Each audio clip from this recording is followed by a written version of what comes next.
Hi guys, it's Dale with the insurance. Today we're going to talk about, it's almost like an age-old question, um, but no matter how often you answer it, you present yourself with it every time you go on vacation. The title of this article is, does your personal car insurance cover your rental car, right?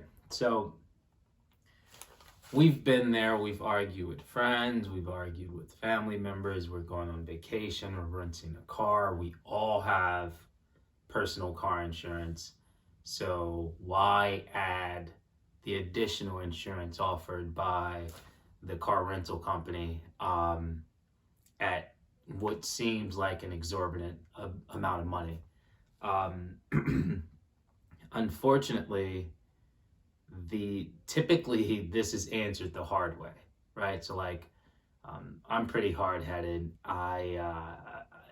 This actually happened to me whereby my friends and we took a road trip, did not purchase the insurance,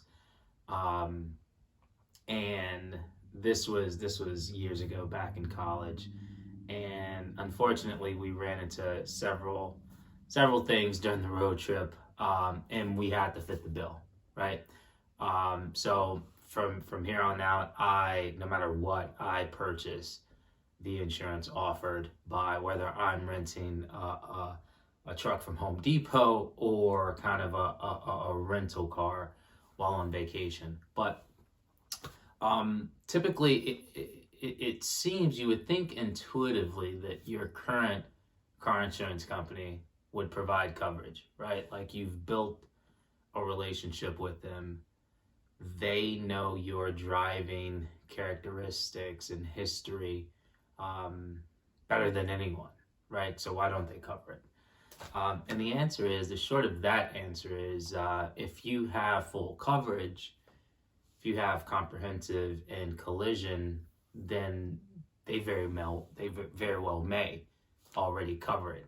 Obviously, check your policy to make sure, but typically, when you carry full coverage, there is coverage for cars that you rent. However, take note that coverage provides insurance according to the terms of your policy, right? Which is built to suit your car, right? So your insurance may be actual cash value, right? It may be for limits that aren't high enough, right, for the car you're renting.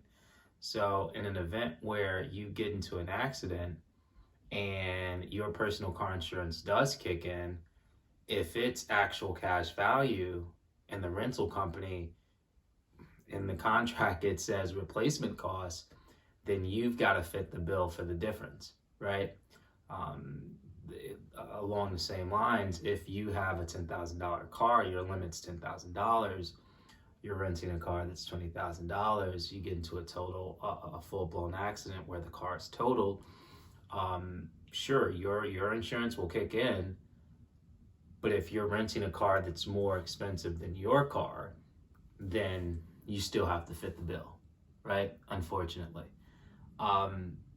So, I mean, hopefully it's helpful. Next time you're walking up to a car rental stand, just kind of keep those things in mind.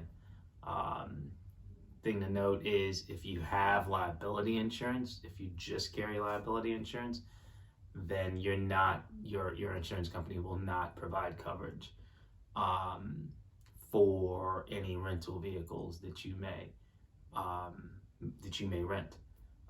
So in such a case, you definitely should buy the insurance offered by the rental company. The ironic piece is that even if you have full coverage, because of the nuances within the terms of your policy, they may not match the value and the contract terms within the rental company's contract, nor the value of the car that you're renting. Your current coverage may not match that. It may not be sufficient. Because of that, just to be safe, even if you have full coverage, I would still purchase the insurance offered by the rental company, just to make things as seamless and smooth as possible in the event, God forbid, you have an accident. So hopefully you don't have to go through the process of kind of learning the hard way, not buying the insurance and needing it later on. And hopefully the article is helpful. Thanks for stopping by. We'll talk to you next week.